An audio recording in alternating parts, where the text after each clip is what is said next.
안녕하세요. 간주모TV의 도서 리뷰 시간입니다. 이번에는요, 여러분들에게 너무나도 유명하신 의사 선생님이시죠. 이국종 교수님의 골든아워 책에 대해서 한번 얘기를 나눠보려 합니다. 골든아워 책은 너무나도 유명한 책이기도 하고, 의료인이라면 한 번쯤 들어봤을 법한 혹은 많이 보셨을 법한 책이 아닐까라는 생각이 듭니다. 골든 아워다라고 하는 건요. 환자가 살 수 있는 최소한의 시간이다라고 보시면 돼요. 치명적인 손상을 입고 나서 적어도 이 골든 아워 안에 환자가 오게 되면 이 환자는 살 수 있는 확률이 굉장히 높아진다는 거죠. 그거 우리가 골든 아워다라고 표현하고 있는데 이 책의 부제를 보게 되면 생과 사의 경계다라는 얘기가 나오고 있습니다. 이처럼 굉장히 촉박하게 바로 즉시 치료가 필요한 환자들을 돌보는 파트가 중증 외상센터가 될 건데요. 이곳은 삶과 죽음의 경계가 있는 곳이다라는 의미일 거예요. 이렇게 삶과 죽음의 경계에서 일하고 있는 이국종 교수님 이외 중증 외상센터에서의 일들을 우리가 경험해 볼 수 있는 또 느껴볼 수 있는 그러한 책이 아닐까라는 생각이 듭니다. 이 책은요, 사실적으로 본인이 기억하는 선 내에서 서술한 것이다라고 얘기하고 있거든요. 2002년부터 2018년까지의 얘기들이 담겨 있고요. 2018년 후반부에 책이 출간이 되었습니다. 골든아워 1편에서는요, 2002년부터 2013년까지의 내용들이 담겨 있고 2편에서는 2013년부터 2018년도 상반기까지 얘기가 담겨 있습니다. 우리는요, 골든아워 1편에 대해서 얘기를 좀 나눠볼까 합니다. 사람을 살리는 것, 그것이 우리의 일이다 라는 얘기가 나와 있습니다. 이 뒷모습은 이국종 교수님의 뒷모습이 아닐까 생각을 하고 있는데, 이 뒷모습을 봤을 때 마음이 참 무거웠어요. 뭔가 모르게 굉장히 힘들어 보이는 느낌이 들었거든요. 이 옆에 있는 글을 살짝 보도록 할게요. 요거는요, 도서에 대한 소개가 나와 있는 상세 페이지에서 제가 따온 겁니다. 이 기록은 냉혹한 한국 사회 현실에서 업의 본질을 지키며 살아가고자 각자가 선 자리를 어떻게든 개선해보려 발버둥치다 깨져나가는 바보 같은 사람들의 처음이자 마지막 흔적이다 라고 표현하고 있어요. 이 얘기를 들었을 때 환자를 살리고자 무던히도 노력하는 이 팀원들이 모두가 하지만 녹록지 않은 환경에서 하고 있구나라는 걸 예상할 수 있었을 텐데요. 이러한 내용들을 우리가 조금 살펴보도록 하겠습니다.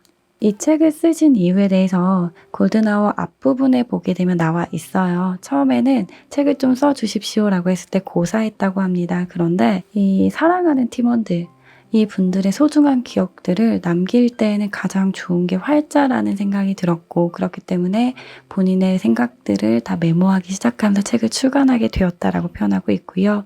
한 구절을 땄을 때 이런 얘기가 나옵니다. 이 기록은 삶과 죽음을 가르는 사선의 최전선에서 고군분투하는 환자와 내 동료들의 치열한 서사다, 치열한 이야기다라는 거죠. 환자들의 내용도 들어가 있고요. 나와 함께 일하는 동료들에 대한 그러한 기록도 담겨 있습니다. 그리고 이국종 교수님이 얼마나 본인들의 팀원을 소중히 하는가를 알 수 있는 대목이 아닐까 싶어요. 우리 책의 목차를 한번 보게 되면요. 여러 가지의 내용들이 나와 있고요. 각각의 키워드들을 볼 수 있습니다. 외과 의사부터 시작해서 암흑, 전야, 탈출, 위로, 전환 등등등 굉장히 심오한 주제들이 딱딱 나와 있는데 아마도 여러분들이 가장 유명하게 알고 있는 건 이게 아닐까 싶어요. 아덴만 여명 작전. 2010년이었죠. 그때 아덴만에서 우리나라의 선원들이 있었고요. 외국의 선원들도 같이 있었지만 피랍된 일이 있었습니다. 소말리아 해적단에 의해서 피랍이 되면서 그들을 구출하기 위한 작전들이 있었고 이때 석혜균 선장님이 여러 발의 총상을 받으면서도 어쨌든 구출을 하기 위해서 최선을 다한 내용들이 나오게 됩니다. 이 석혜균 선장님을 살려낸 거는 이국종 교수님의 팀들이었고요. 그래서 이 내용에 대한 사실적인 것들이 많이 포함이 되어 있고 굉장히 어려움 속에서도 이러한 것들이 이뤄내졌구나라는 생각을 할 수 있었습니다. 자, 그리고요. 뒤쪽을 보게 되면 끝없는 희생이다라는 파트가 있는데 여기에는 이 중증 외상센터 팀원으로 일을 하고 있는 간호사님들의 많은 얘기들이 들어가 있더라고요. 얼마나 힘든 상황에서 최선을 다하고 있는가를 느끼면서 제가 많이 가슴이 아팠던 부분이 아닌가라는 생각이 듭니다. 이 내용도 우리가 뒤에서 조금 더 살펴보도록 할게요.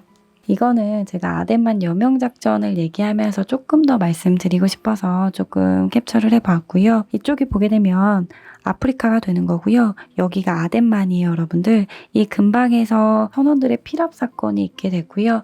피랍된 선원들을 구출하기 위한 우리나라에서의 작전들이 있었고 잘 구출이 되었지만 그 안에서 석계군 선장님이 여러 발의 총상을 맞게 되었죠.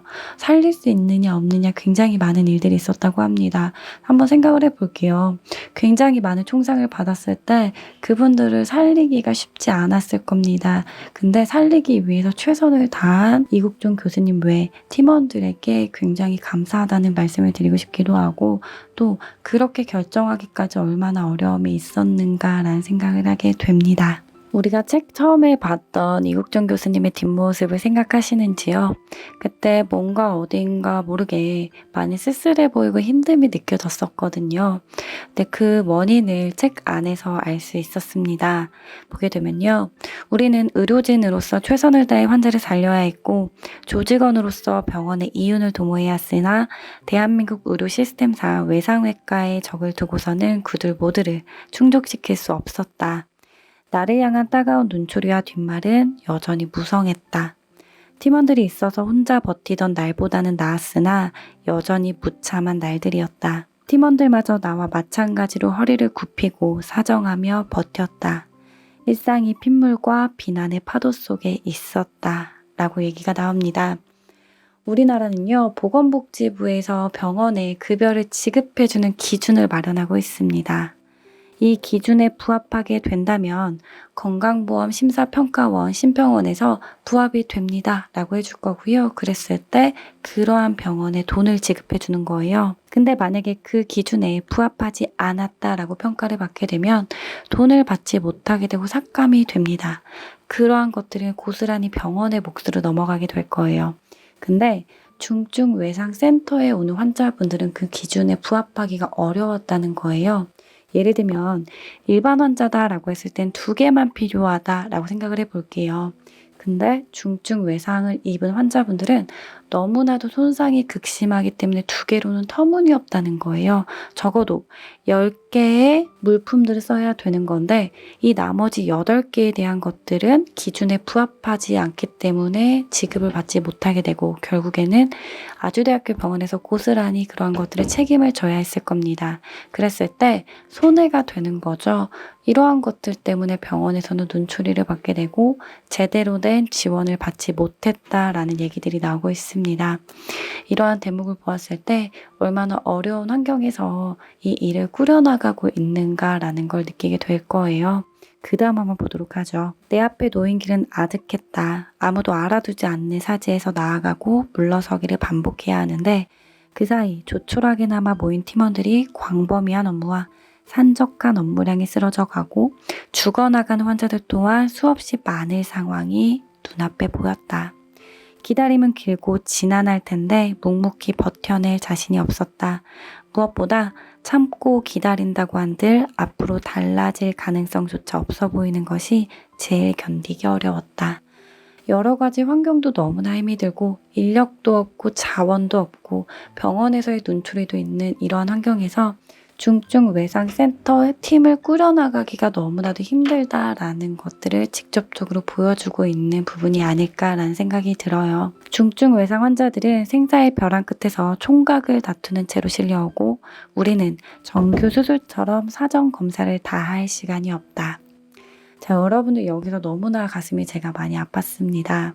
그 이유는 뭐였냐면 이제 요거는 제가 일부를 발췌했지만 이 앞에 있는 내용을 보게 되면 어떠한 정말 심각한 손상을 입은 환자분이 입원을 하신 겁니다. 바로 치료를 했고 다행히 그 환자분을 살릴 수가 있었다고 해요. 근데 나중에 알고 보니 그 환자분이 에이즈 환자였다고 합니다. 적어도 이 환자가 에이즈인지 아닌지 혹은 이 환자에 대한 간단한 감염병이 있는지 정도는 알고서 의료진이 좀 치료할 수 있는 최소한의 환경이 보장이 되어야 하는데 중증 외상 센터팀은 그러한 환경조차가 보장이 되어 있지 않았다고 해요. 그러한 검사를 할 수 있는 것도 없었고요. 할 시간조차 없었다고 합니다. 우리가 한번 생각해 볼게요. 내가 열심히 치료해서 환자를 살렸습니다. 근데 그 환자가 만약 에이즈와 같은 치명적인 감염병을 갖고 있는 환자였다면, 근데 그런 것들을 사전에 거를 수 있는 게 하나도 없다면, 그러한 분야에서 일을 하시는 분들은 어떤 마음으로, 어떤 심정으로 일을 하고 계시는 걸까요? 정말 대단하다라는 생각이 들었습니다. 근데 그걸 떠나서 너무나 가슴이 아프더라고요. 적어도 이런 분야에서 일을 하시고 있는 분들은 더 많이 보장을 받고 인정을 받고 환경이 마련이 돼야 되는 건데, 오히려 이렇게 어려운 분야에서 일을 하고 계시는 분들에 대한 환경이 전혀 뒷받침되지 않고 있구나라는 사실에 마음이 아팠습니다. 이 책을 보게 되면 김지영 간호사님에 대한 얘기가 정말 많이 나오고 있습니다. 아무래도 간호사이잖아요, 우리가. 그러다 보니까 이 간호사님에 대한 얘기를 볼 때마다 가슴이 더 뭉클하고, 아, 저런 멋진 간호사님이 계셔서 너무나 자랑스럽다라는 생각을 했던 것 같아요. 이 책의 내용을 보게 되면 이 김지영 간호사님은 아주대학교 병원의 응급실에서 8년 동안 근무를 하시고요. 그 다음에 외래 행정에서도 좀 업무를 하셨었고요. 나중에 2006년도가 되었을 때는 캐나다로 넘어가서 3년 동안 간호사로서 업무를 하셨다고 합니다. 그리고 나서 한국에 들어와서 생활을 정리하고 다시 가려고 하셨대요. 근데 한국 생활을 정리하러 왔던 터에 이국종 교수님을 만나게 되었고, 이때 이렇게 외상센터팀에 합류하게 되었다고 합니다. 김정은 간호사님에 대해서 이국종 교수님이 얼마나 많이 의지했는가가 고스란히 글에 들어가 있는데, 한번 보게 되면요. 김지영은 아주대학교 병원 응급실부터 적정 진료실에 이르기까지 전방위적인 경험치를 가지고 있었다. 이러한 내용들은 책에 있는 내용 그대로입니다. 한국의 대다수 병원들이 가진 고질적인 문제와 개선의 방향도 알고 있었다. 캐나다에서의 경험도 풍부했다. 모든 일처리에 능숙했고, 내가 바라보는 중증 외상 의료 시스템을 이해했다. 이제 막 시작한 외상센터에 김지영만한 적임자가 없었다.